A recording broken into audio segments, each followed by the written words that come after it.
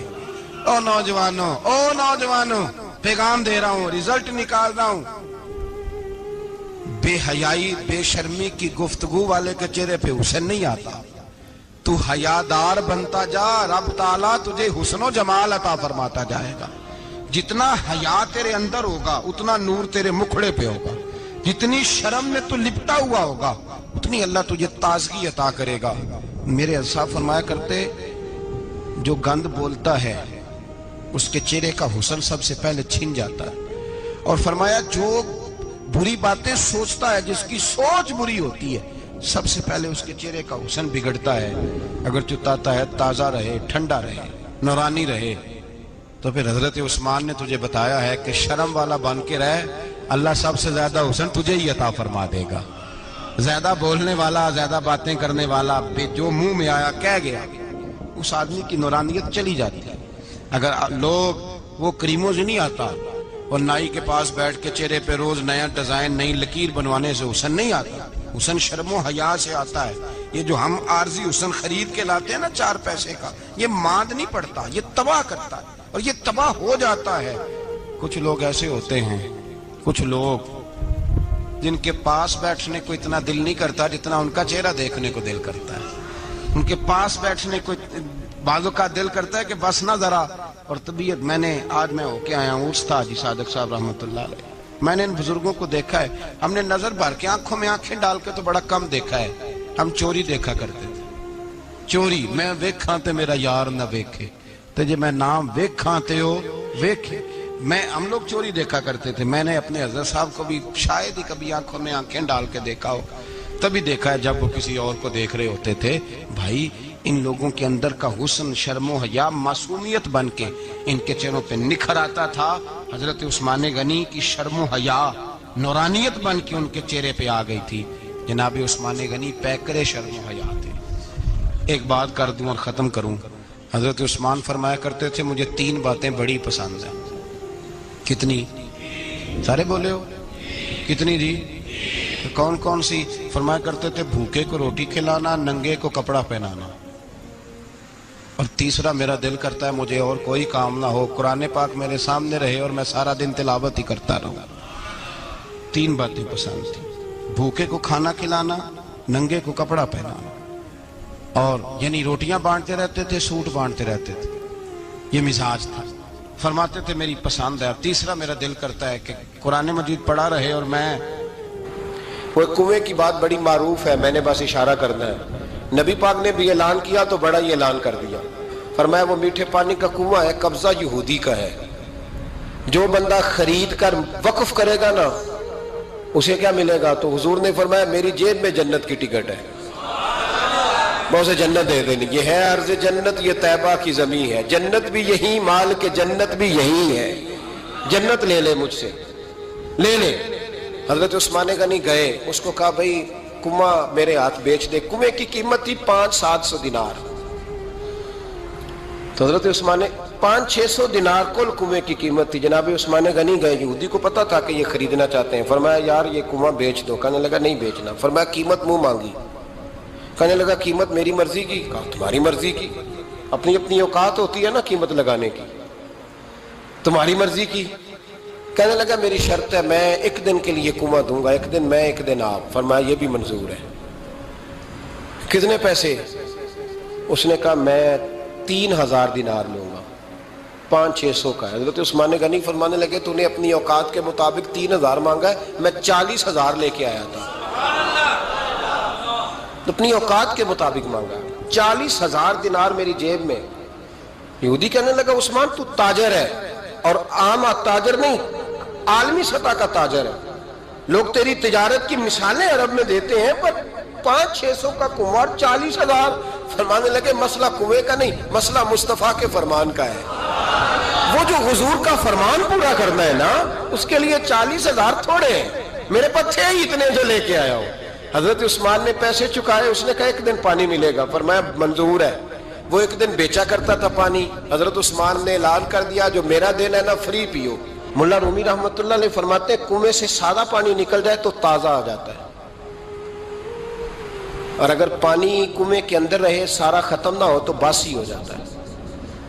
اس لیے فرمایا کرتے تھے میں اس کنویں سے پانی پیتا ہوں جس پہ رش زیادہ ہوتا ہے، اس لیے کہ وہاں سے پانی ختم ہوتا ہے تو تازہ آتا رہتا ہے۔ فرماتے تو اللہ کے رستے میں سارا خرچ کر دے، اللہ تازے عطا کر دے گا اور پہلے سے زیادہ عطا کر دے گا۔ میرا آپ کا مسئلہ یہ ہے کہ تجارت بندوں کے ساتھ ہے، بندوں کے ساتھ جو تجارت ہے نا بندے کنجوسی کر جاتے ہیں، بندے کا تو صحیح کام چل جائے تو پارٹنر کو فارغ کر دیتا ہے، یہ تو فارغ ہے، اور اگر کبھی کسی کی دکان میں کوئی کرایہ دار اچھا اس کی دکان چل جائے تو مالک کہتا ہے تو جا اب دکان میں نے خود کھول لی ہے، وہ فارغ کر دیتا ہے۔ بندوں کا تو مزاج ہے، اور اللہ تبارک و تعالیٰ سے جب تجارت ہوتی ہے نا، میں نے ایسے لوگ دیکھے جن کے گھروں میں لاکھوں روپیہ ماہانہ آتا ہے، غربت نہیں جاتی۔ ان کو سوچنا چاہیے کہ کثرت والا پیسہ آیا ہے پر برکت والا نہیں آیا۔ حضرت عثمان غنی رضی اللہ تعالیٰ عنہ فرماتے ہیں کہ میں نے پہلے بھی میں بڑا تاجر تھا، لیکن جب سے مصطفیٰ کے نام پر خرچ کرنا شروع کیا پھر کہاں کہاں سے آیا کب، اور بڑی سیانی بات فرماتے ہیں، آپ فرماتے ہیں میں کلمہ پڑھنے سے پہلے تجارت کو وقت زیادہ دیتا تھا، اور مسلمان ہونے کے بعد میں نے تجارت کو ٹائم تھوڑا دیا ہے، پر اللہ نے روزی مجھے زیادہ عطا فرمائی۔ اس لیے برکت پر ہماری توجہ نہیں رہی، غیبی خزانوں پر خیال ہم نے چھوڑ دیا ہے۔ غیبی خزانوں سے جو چیز ملتی ہے وہ زیادہ ملتی ہے، جو مادی ذرائع سے ملتی ہے وہ چیز کم ہوتی ہے۔ حضرت عثمان غنی پر الزام لگا جب آپ کا دور حکومت تھا، یہ یاد رکھیں کہ سب سے زیادہ الزامات حضرت عثمان غنی پہ لگائے گئے۔ جن بندوں کے قد کاٹ زیادہ ہوتے ہیں ان کے خلاف پراپوگنڈے بھی لمبے چوڑے ہی ہوتے ہیں۔ بڑی بڑی بات یاد رکھنا، کہا گیا کہ حضرت عثمان لوگوں کو نوازتے بڑا ہے، بڑا دیتے ہیں حضرت عثمان غنی۔ تو حضرت عثمان غنی فرمایا کرتے تھے حکمران تو میں آج بنا ہوں تو میں تو پہلے بھی بڑا دیتا تھا، وہ کس خزانے سے دیتا تھا؟ آپ جواب دیا کرتے۔ دیکھیں ذرا، لاکھوں لوگ حج کرنے آتے تھے پر حضرت عثمان غنی حج کرنے جاتے تو اعلان کر دیتے کہ کوئی حاجی حج کے موقع پر آ کے کھانا نہ پکائے، سب کو کھانا عثمان غنی اپنی جیب سے دیا کریں گے۔ مینا میں لنگر کھانا ہوتا تھا حضرت عثمان غنی کا، مینا میں، فرماتے تھے کھاؤ حاجیوں جتنا کھا سکتے ہو، اور پھر حضرت عثمان غنی کا اعلان تھا خدام کو کہتے تھے میں آخر میں کھاؤں گا، پہلے میرے سارے آنے والے حاجیوں کو کھلایا جائے۔ ایک مجھ سے نا ایک دوست نے سوال پوچھا 4-5 دنوں کے، کچھ سوال ایسے ہوتے ہیں جو بندے کو نا چوراہے پہ لا کے کھڑا کر دیتے ہیں، زندگی میں نہ بھولنے والے سوالات ہوتے ہیں۔ ایک شخص نے سوال پوچھا، کہنے لگا اوکاڑے دینی اور مذہبی گھرانہ ہے، اوکاڑے سے تعلق ہے، میرے ساتھ محبت کا رشتہ ہے۔ کہنے لگے بیٹی کی شادی کر دی ہے راولپنڈی میں، آپ کی بھی بیٹیاں ہیں, میری بھی بیٹی ہے. بیٹی کی شادی کر دی ہے راولپنڈی میں. اب بچی چند دن رہنے آئی ہے. پوچھنا یہ ہے کہ نماز پوری پڑھے گی کہ قصر پڑھے گی. تو میرا تو اس نے کام کر دیا, حد ہو گئی, رو رو کے برا حال. میں نے کہا یار تو بند کر دے فون, رات کو بتاؤں گا. کیا پوچھ لیا یار تو نے. بیٹی مسافر نہیں ہوتی, بیٹی تو مہرانی ہوتی ہے باپ کے گھر کی. اور بیٹی مطلب کیسے بتاؤں کہ دل کرتا ہے کہ بیٹی وہ صرف ہنسے, وہ روئے کبھی نہ. یہ دعا ہوتی ہے. تو نے اتنا بڑا سوال کیوں کیا؟ بہرحال علماء کو کچھ چیزوں کے جواب دینے پڑتے ہیں. میں نے کہا میں رات کو بتاؤں گا. رات کو پھر فون آیا کہ آپ تو بڑی جلدی جواب دینے کے عادی ہیں, تو دیر کیوں کر دی؟ تو میں نے کہا یار جواب تو میرے پاس تھا لیکن ہمت نہیں تھی ابھی. تو میں نے کہا کہ اگر تو بیٹی آئی ہے والد کے گھر میں اور ابا جی کا پروگرام ہے اسے جائیداد میں سے حصہ دینے کا, تو پھر تو بیٹی نماز پوری پڑے گی. لیکن اگر ابا جی نے علیحدہ کر کے انگوٹھا لگوانا ہے تو پھر بیٹی مسافر ہے. اگر ابا جی نے اس کو علیحدہ کر کے انگوٹھا لگوانا ہے نا کہ دے دے بھائیوں کو, خیر ہے تیری شادی پہ خرچہ کر دیا ہے. اگر ابا جی کے دل میں نے کہا یہ ابے سے فتویٰ پوچھ لو, اگر ابا جی کے دل میں چور ہے نا کہ بیٹی کو دینا کچھ نہیں, تو پھر بیٹی نے نماز قصر پڑھنی ہے. اس لیے کہ پھر وہ وہاں حصے دار. اس کی دلیل حضرت عثمان غنی رضی اللہ تعالیٰ عنہ حج کے لیے تشریف لے گئے, تو لوگوں نے حضرت عثمان غنی سے کہا کہ نبی پاک بھی قصر نماز پڑھتے تھے, حضرت عمر بھی حج کے موقع پر قصر پڑھتے, حضرت ابو بکر بھی, آپ کیوں پوری پڑھتے ہیں؟ فرمایا ان کا مکے میں گھر کوئی نہیں تھا, میرے تو پورے کے پورے باغ ہیں, تو میں یہاں مسافر نہیں ہوں, میں یہاں مقیم ہوں. تو اگر تو بیٹی کا حصہ بھی ہے ابا جی کے گھر میں تو پھر وہ نماز پوری پڑے گی. لیکن اگر ابا جی نے اللہ تعالیٰ خیر فرمائے بیٹوں کے حق میں فیصلہ سنا دیا ہے اور انہوں نے بیٹی سے کہہ دیا ہے کہ چھوڑ, جو بیٹیاں حصہ لیتی ہیں ان کے بھائی نہیں ملتے, تو نہ ملے بھائی, کوئی عرض نہیں. ضروری ہے ظالم بھائیوں سے رابطہ رکھنا جو کھا جائے بہنوں کا حصہ. والد ظالم ہے, ظالم ہے باپ, بیٹے کو حصہ دیتا ہے بیٹی کو نہیں دیتا. اور یہ 1.5 مربے والے جاگیردار کی بات نہیں کر رہا جس کا 4 مرلے کا مکان ہے, اس کی بیٹی کا بھی حصہ بنتا ہے. کیوں کھاتے ہو بیٹیوں کا حصہ؟ ڈر نہیں آتا اللہ تعالیٰ سے؟ کیوں کھاتے ہیں لوگ بیٹیوں کا حصہ؟ جب اللہ رسول نے رکھا ہے تو کیوں کھا جاتے ہیں اور پھر کہتے ہیں جناب بڑا پیار ہے بیٹی سے, رونے دھونے کے لیے پیار ہے. تو یاد رکھیں حضرت عثمان غنی رضی اللہ تعالیٰ عنہ کا لنگر چلتا تھا. تو میرے بھائی ایک اور بہت بڑی خوبی حضرت عثمان غنی کی, تیسری, وہ یہ تھی کہ آپ میں اللہ نے بہت زیادہ حیا رکھی تھی. آج نا اگر آپ ناراض نہ ہو تو ہماری حکومتوں میں جو بدتمیز زیادہ ہوتا ہے اس کا عہدہ زیادہ ہوتا ہے, اس کو اچھا عہدہ ملتا ہے جو بدتمیزی زیادہ کرتا ہے. اور ہمارے ہاں نوجوان سمجھتے ہیں کہ کھل کے پھرنا, کھل کے کھانا, مرضی کا لباس پہننا. ہمارے ایک بزرگ فرمایا کرتے تھے جب سے پیسے لوگوں کے پاس زیادہ آئے ہیں لباس چھوٹے ہو گئے, پیسہ زیادہ آ گیا کپڑے جسموں پہ سکڑ گئے. لوگ سمجھتے ہیں کہ بس جو دل میں آئے کہہ دینے کا نام جمہوریت ہے, آزادی رائے ہے. حضرت عثمان غنی رضی اللہ تعالیٰ عنہ شرم و حیا کے پیکر تھے, بڑا پیسہ تھا, بڑا کچھ تھا, لوگ ڈرتے تھے, سردار بھی تھے, جو چاہتے کر سکتے, روب طاری ہوتا. لیکن عثمان غنی کو جب بھی کوئی دیکھتا تھا کسی کونے میں بیٹھے نظر آتے تھے, چھپے ہوئے, پیچھے, شرم و حیا, نفاست پسندی, بڑھ بڑھ کے آگے ہونا, ہر ویڈیو میں شامل ہونے کی کوشش کرنے کا نام پیار نہیں ہے. نفاست پسند جو لوگ ہوتے ہیں وہ اکثر چھپے ہوئے ہوتے ہیں, ان کا پتہ ہی نہیں ہوتا لوگوں کو کہ پیچھے دراصل ہے کون. دیکھیے نا بڑی معروف حدیث ہے صحیح مسلم میں, نبی پاک صلی اللہ علیہ وسلم آرام فرما رہے تھے, حضور نے تامت مبارک باندھی ہوئی تھی, لیٹے ہوئے تھے سرکار. تو جب آدمی لیٹتے تھے نا, ہمارے بزرگ بھی جب لیٹتے ہیں تو تامت کو سمیٹا کرتے تھے تو گھٹنوں تک آ جاتی تھی, دیکھا نا آپ نے, گھٹنوں تک تامت آ جاتی جب لیٹتے. تو سرکار بھی لیٹے تھے, پردے کی ابھی آیتیں نہیں آئی تھی, دروازے پہ دستک ہوئی, حضرت عائشہ صدیقہ عرض کرنے لگے یا رسول اللہ میرے ابا جان جناب ابو بکر صدیق آئے. حضور نے فرمایا بلا لو. حضرت عائشہ کہتی ہیں وہ آ کے بیٹھ گئے, حضور لیٹے رہے. پھر دستک ہوئی, اب کون ہے؟ کہا سیدنا فاروق اعظم. کہا عائشہ آپ ساتھ والے حجرے میں چلی جاؤ. اماں جی وہاں چلی گئی. تھوڑی دیر کے بعد حضرت عمر آئے, حضور لیٹے رہے. جناب عائشہ کہتی ہیں پھر دستک ہوئی, اب کون ہے؟ فرمایا عثمان غنی. نبی کریم نے فرمایا اسے کہو ذرا ٹھہر جائے. حضرت عثمان ٹھہرے تو حضور اٹھ کے بیٹھے, تہمد مبارک کو ٹھیک کیا, پھر اپنے کرتے مبارک کو سیدھا کیا, پھر دستار کو سیدھا کیا. فرمایا اب بلاؤ عثمان غنی کو. حالانکہ جاہو جلال حضرت عمر کا زیادہ ہے, حالانکہ وقار مقام حضرت صدیق اکبر کا زیادہ ہے. اب بلاؤ عثمان غنی کو. حضرت عثمان غنی رضی اللہ تعالیٰ عنہ آئے, بیٹھے, بات چیت ہوئی, تینوں چلے گئے. حضرت عائشہ صدیقہ کہتی ہے میرے ذہن میں سوال رہ گیا, میں نے عرض کی یا رسول اللہ صلی اللہ تعالیٰ علیہ وسلم وہ دو لوگ آئے, آپ بیٹھے رہے, عثمان آئے تو آپ نے اہتمام کیا. کیا لفظ ہے, اور لفظوں میں تاثیر ہے, اور جملے دو کہے نبی پاک نے, لیکن کتنا بڑا ان کا مرتبہ بیان کیا. فرمایا عائشہ میں اس شخص سے حیا نہ کروں جس سے اللہ کے فرشتے بھی حیا کرتے ہیں, میں اس سے حیا نہ کروں جس سے اللہ کے فرشتے بھی حیا کرتے ہیں. حضرت عثمان غنی فرمایا کرتے تھے میں نے جب سے حضور کا چہرہ دیکھا ہے دوبارہ پلٹ کے اپنی شرمگاہ بھی کبھی نہیں دیکھی. گویا میں نے اپنی آنکھوں کا وضو نہیں توڑا جب سے حضور کا. فرماتے جب سے یہ ہاتھ نبی پاک کو بیعت کے لیے دیا ہے پھر گندگی میں نہیں جانے دیا میں نے سیدھا ہاتھ. حضرت عثمان غنی فرمایا کرتے تھے میں اپنے گھر کے اندر اپنے غسل خانے میں چار دیواری کے اندر بھی کپڑوں سمیت غسل کرتا ہوں, مجھے حیات یہ غسل خانے میں بھی کپڑے. اور سنو ایک اور بڑی بات اہم, آپ فرمایا کرتے تھے میری جو محرم عورتیں ہیں نا, محرم پھپھی خالہ, میری جو محرم عورتیں ہیں, فرمایا کرتے تھے میں نے کبھی ان کے بھی چہرے آنکھ بھر کے نہیں دیکھے, ان کے بھی چہرے کبھی میں نے آنکھ بھر کے نہیں دیکھے.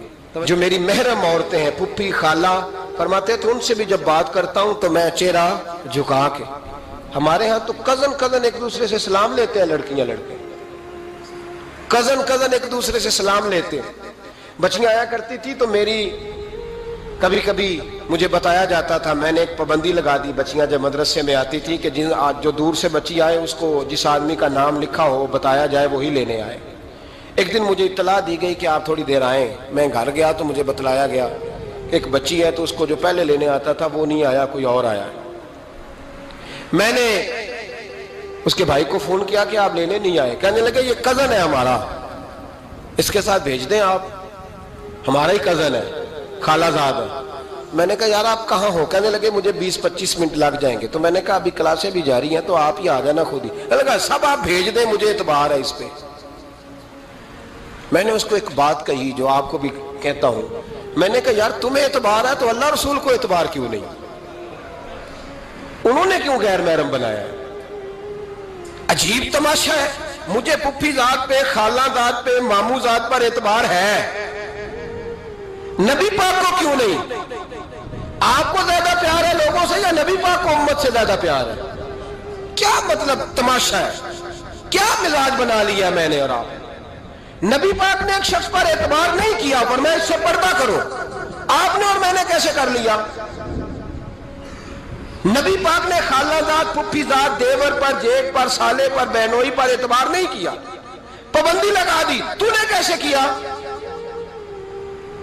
تیرے دل میں زیادہ درد ہے, تو زیادہ دین کو سمجھنے لگا ہے, انسانیت زیادہ اچھل آئی ہے تیرے اندر.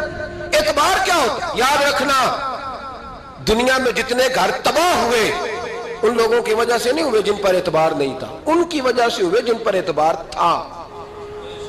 گھر کا بیٹی لنکا ڈھائے, باہر والے آ کے کبھی بھی گھر میں کوئی نقب زنی نہیں کرتے, جب بھی کرتے اعتبار والے کرتے. میرے رسول پاک علیہ الصلوۃ والسلام کی وہ ازواج جن پر اللہ کو اتنا اعتبار ہے کہ رب کہتا ہے میرے محبوب کی بیویوں تمہاری جیسی دنیا میں دوسری ہے ہی کوئی نہیں, اللہ کو اتنا اعتبار ہے. لیکن ایک نابینا صحابی آئے تو حضور کی دو ازواج بیٹھی تھی تو نبی پاک نے فرمایا پردہ کرو. یا رسول اللہ وہ تو نابینا ہے. فرمایا تمہیں تو نظر آ رہا ہے نا, تمہاری آنکھیں تو کھلی ہوئی ہیں. حضور کو اعتبار نہیں تھا, بس کر دیں. سب سے بڑا ظالم وہ ہے جو کہتا ہے مجھے بیٹی پہ اعتبار ہے, وہ ظالم ہے. وہ اپنی بیٹی کے ساتھ ظلم کر رہا ہے, جو کہتا ہے مجھے اعتبار ہے, کالج جا رہی ہے, یونیورسٹی جا رہی ہے, اکیلے آ جا رہی ہے, مجھے اعتبار ہے. یہ ظلم کر رہا ہے بچی کے ساتھ. وہ تو بچی ہے, اس کا تو ذہن کمزور ہے. ہو سکتا ہے صاف دل ہو لیکن سامنے جو شیطان چوکوں میں گلیوں میں دائیں بائیں گھوم رہے ہیں وہ تو صاف دل نہیں ہے نا، وہ تو معصوم طبع نہیں ہے نا.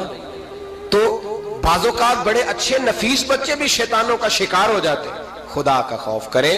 حضرت عثمان غنی کی زندگی، حضرت عثمان فرماتے ہیں جو محرم عورتیں تھیں ان کی طرف بھی آنکھ بھر کے نہیں دیکھا، اس لیے کہ وہ خاتون ہے، میں مرد ہوں، میری حیا مانے.